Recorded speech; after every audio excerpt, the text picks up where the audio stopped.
En el año 25 a.C., el emperador Octavio Augusto ordenó fundar un nuevo asentamiento junto al río Anás. Esta nueva ciudad fue llamada Augusta Emérita. En ella se asentaron los veteranos de las guerras cántabras, las legiones Quinta Alaudae y la 10ª Gémina. Muy pronto se convertiría en la capital de la provincia de Lusitania. Esta provincia ocuparía hoy toda Extremadura, el noreste de Andalucía y gran parte de Portugal. Se construyó como el resto de ciudades fundadas por los romanos. En la ciudad también tenían cabida los espectáculos, por lo que hacia el año 1 de nuestra era se construyeron estos dos espacios al sureste de la ciudad. La elección del lugar no es casual, ya que aquí hay un pequeño cerro que podría ser aprovechado en la construcción de las gradas. Estos edificios acogían a gran número de personas, por lo que en las ciudades romanas siempre se encuentran en las afueras. Su situación también coincide con el cruce entre dos calzadas romanas. En un principio estuvieron fuera de las murallas, pero con el tiempo se ampliaron y estos monumentos quedaron dentro.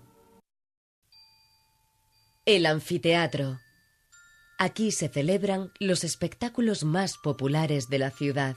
Estos eran sobre todo los llamados juegos. Los juegos duraban un día completo, eran gratuitos y sobre todo consistían en luchas entre gladiadores y luchas entre animales y la combinación de ambos, animal y gladiador. Los magistrados y la gente importante de la ciudad podían pagar la organización de los juegos, que siempre era en honor a alguno de los dioses romanos. Les servían como propaganda política. Días antes se anunciaba por la ciudad contando quién lo organizaba y cuántas parejas de gladiadores participarían. El día de la fiesta, los gladiadores, vestidos ricamente, se dirigían al anfiteatro atravesando la ciudad. La noche anterior se les ofrecía una abundante cena. Cuando había juegos, los alrededores de los anfiteatros se llenaban de puestos donde se vendía comida, gente que predecía el futuro, bailarinas y un sinfín de gente que quería pasar al recinto. La construcción del anfiteatro. La técnica para construir el anfiteatro consistió en crear tramos de muros sobre la pendiente natural del cerro. Estos muros se iban cerrando en rectángulos que a su vez se rellenaban con hormigón romano. La forma del anfiteatro no es una elipse como se ha creído erróneamente. No puede ser así porque es imposible hacer elipses concéntricas de forma que sean paralelas. La figura empleada es el óvalo. En la fachada se construyeron contrafuertes de granito, pero solo como decoración. El anfiteatro tiene 16 puertas distribuidas alrededor de toda la planta. Se llamaban vomitorios.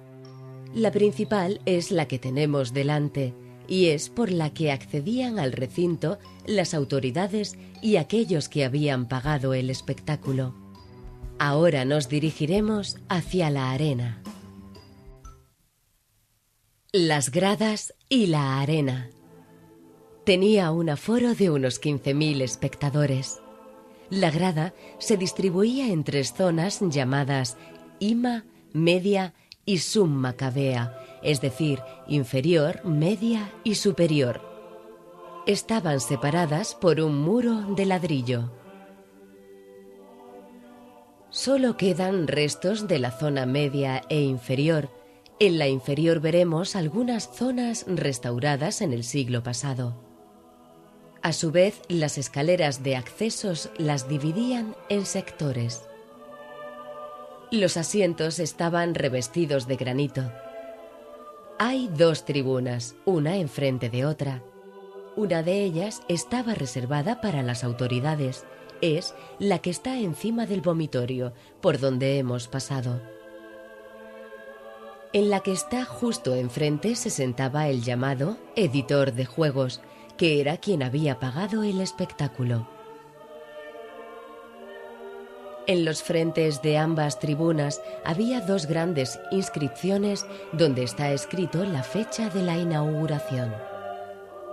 Sabemos que el emperador Augusto fue el promotor de este edificio en el año 8. Posiblemente el edificio original donde se instalaron estas inscripciones era de madera. Posteriormente se renovó, pero no mantuvieron las inscripciones. Las tribunas y el resto de las gradas estaban separadas de la arena por una balaustrada. Encima de esta se colocaban unas redes para impedir que alguna de las fieras o algún objeto fuese contra el público. La fosa arenaria estaba cubierta por una tarima de madera. Aquí se almacenaban todo tipo de materiales necesarios para los espectáculos, incluidas las jaulas de los animales. Este era el punto más bajo del edificio, por lo que hubo que canalizar el agua que escurriría en las épocas de lluvia hacia la cloaca por medio de grandes conductos. En los extremos del lado mayor del anfiteatro hay dos grandes puertas. A la izquierda, la puerta Pompae, y a la derecha, la puerta Triumphalis. La puerta Pompae. Una vez terminado el recorrido por la ciudad, los gladiadores entraban por la puerta Pompae. La gente les vitoreaba y gritaba. Eran auténticos héroes para el público. Llevaban todas sus armas como los famosos gladius que les dan el nombre. Era una espada corta cuyo origen deriva de las falcatas ibéricas que los romanos conocieron en las guerras contra Aníbal. Cuando llegaban a la arena efectuaban un simulacro con armas de madera o sin punta para preparar la lucha. Para dar la señal de comienzo de combate se tocaba un cuerno.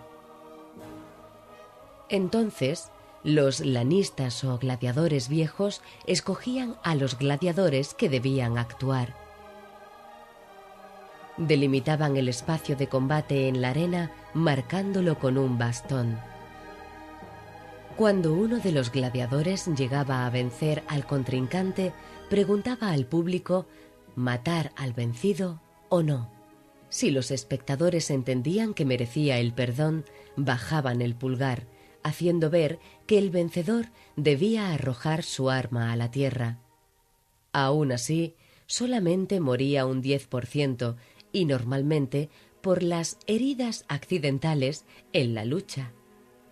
Si se quería la muerte del contrincante vencido, lo que se hacía era dirigir el pulgar en posición horizontal y con una serie de movimientos en dirección al cuerpo, señalando el fatídico punto hacia donde debían dirigir el golpe mortal.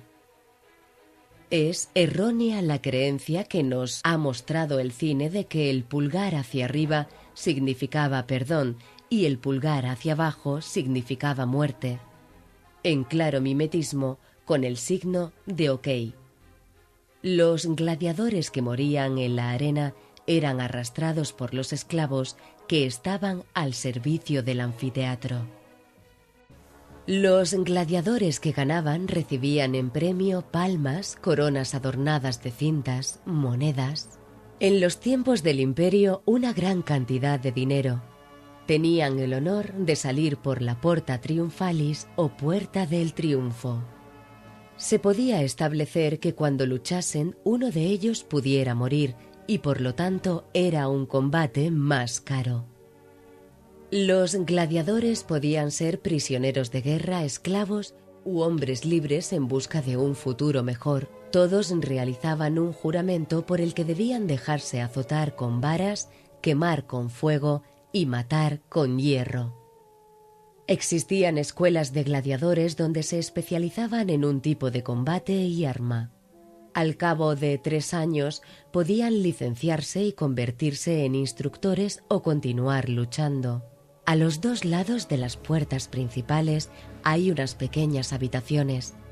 No se sabe con seguridad su uso, pero se cree que Las que están junto a la Porta Triumphalis eran utilizadas para albergar a las fieras. Antes de salir a la arena, los gladiadores hacían un juramento a Némesis en el que pedían salir con los mismos pies con los que entraban. Desde este lugar podemos contemplar este gran edificio e imaginarnos que esto es solo una parte de lo que fue. Tenía una decoración de mármol, un tercer graderío, una tarima cubierta de arena. Sabemos que aquí en Mérida los juegos duraron hasta el siglo V, coincidiendo con la llegada del cristianismo. Esta religión no veía bien estos combates. Si observamos la superficie de los muros interiores de la grada, veremos unas hendiduras en las piedras. En ellos se encajaban unas placas de mármol sujetas con una especie de grapas. No queda ninguna, pero recientemente se descubrió una tumba en la que se había aprovechado una parte de esta decoración. En ellos vemos un hombre atacando a un león, otro con un jabalí, un luchador con una jabalina y un paisaje rocoso. Se conservan en el cercano Museo de Arte Romano.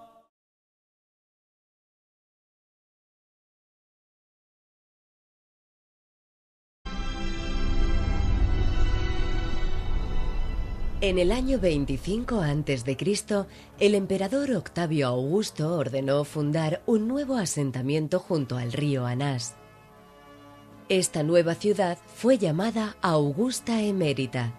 En ella se asentaron los veteranos de las guerras cántabras, las legiones Quinta Alaudae y la 10ª Gémina. Muy pronto, como el resto de ciudades fundadas por los romanos, en la ciudad también tenían cabida los espectáculos, por lo que hacia el año 1 de nuestra era se construyeron estos dos espacios al sureste de la ciudad. Esto se convertiría en la capital de la provincia de Lusitania. Esta provincia ocuparía hoy toda Extremadura, el noreste de Andalucía y gran parte de Portugal. Se construyó como